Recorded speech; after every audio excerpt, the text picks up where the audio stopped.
गांव में चंदू नाम का एक लड़का रहता था जो अपने माता पिता की दिल से सेवा करता था और उनकी हर बात मानता था। चंदू मन लगाकर पढ़ाई करता था और हमेशा सबकी मदद करता था। गांव के सभी लोग उसे प्यार करते थे। चंदू के पिता दिन भर फेरी लगाकर सब्जी बेचा करते थे और चंदू की माँ घर को संभालती थी। उसकी एक छोटी बहन थी जिसे वह बहुत प्यार करता था। पिता की कमाई से घर का खर्च तथा पढ़ाई का खर्च निकल जाता था। स्कूल जाने से पहले चंदू सारी सब्जियां धोकर ठेली पर सजा देता था, जिससे उसके पिता को मदद मिल जाती थी। एक दिन उसके पिता बारिश में भीग गए और बीमार पड़ गए। फिर एक दिन अचानक से उनकी मृत्यु हो जाती है।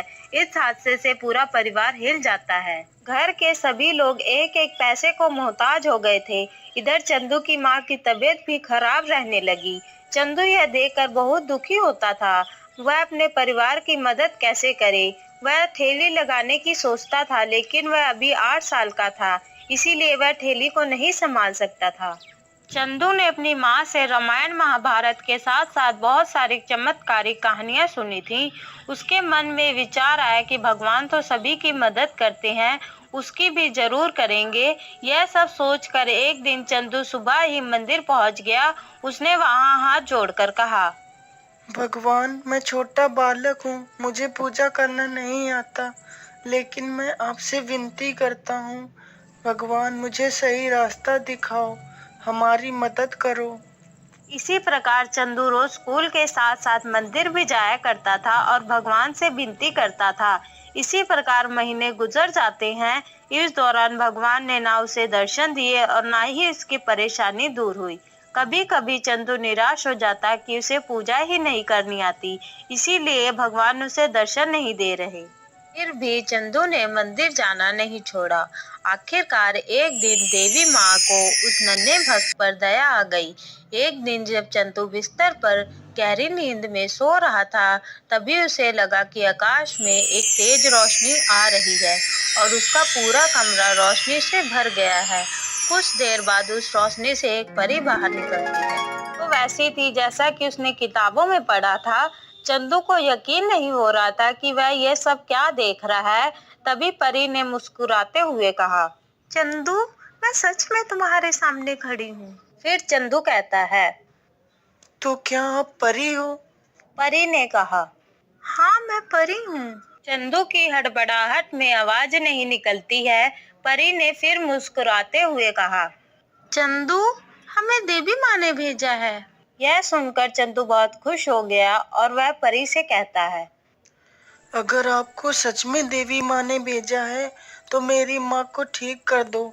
मेरी माँ बहुत तकलीफ में है, मुझे उन्हें इस प्रकार देखा नहीं जाता है, मुझे बहुत दुख होता है। फिर परी बोलती है, ठीक है चंदू, कल तक तुम्हारी माँ बिल्कुल ठीक हो जाएंगी। चंदू कहता है, आपका बहुत बहुत धन्यवाद।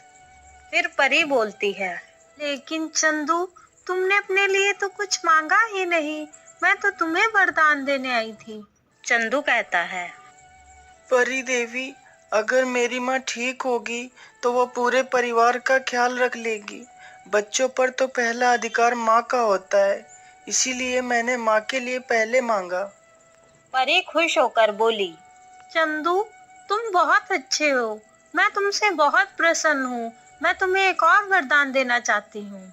इस पर चंदू बोलता है, अगर आप मुझे वरदान देना ही चाहती हैं तो मुझे ये वरदान दीजिए कि मैं बड़ा होकर एक अच्छा इंसान बनूं और अच्छे रास्ते पर चल सकूं और मैं जरूरतमंद लोगों की मदद कर सकूं।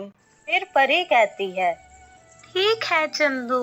फिर परी उसे एक अंगूठी देती है और बोलती है, तुम इस अंगूठी को पहनकर जो भी मुराद मांगोगे वो पूरी हो जाएगी, लेकिन जिस दिन तुम इसका गलत इस्तेमाल करोगे उसी दिन इसकी सारी शक्ति खत्म हो जाएगी। एक बात और, इस अंगूठी के बारे में किसी को मत बताना, नहीं तो ये अंगूठी गायब हो जाएगी। ऐसा कहकर परी वहाँ से चली जाती है।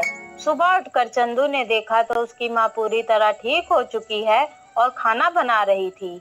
यह सब देखकर चंदू बहुत खुश हो जाता है और सुख से अपनी माँ के साथ रहने लगता है। हमें इस कहानी से ये शिक्षा मिलती है कि इंसान को लालच व गलत कार्य कभी नहीं करना चाहिए। कर्म पर विश्वास रखने वाले लोगों के लिए कुछ भी असंभव नहीं होता है। वीडियो देखने के लिए आपका धन्यवाद। अगर आपको वीडियो अच्छी लगी हो तो प्लीज़ वीडियो को लाइक करें और हमारे चैनल को भी सब्सक्राइब कर लें।